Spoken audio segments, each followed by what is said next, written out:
Did you know one man is responsible for both feeding half the world and inventing chemical warfare? His name was Fritz Haber.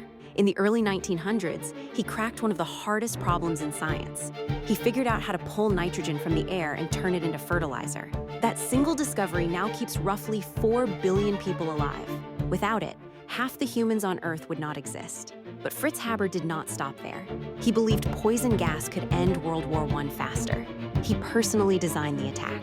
On April 22, 1915, at Ypres, Belgium, he watched as chlorine gas rolled across the trenches toward French soldiers. Thousands choked. Hundreds died within minutes.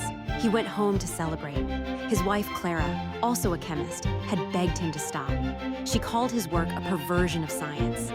That night, she walked into their garden with his service pistol. He left for the Eastern Front the next morning. The man who fed the world buried nothing.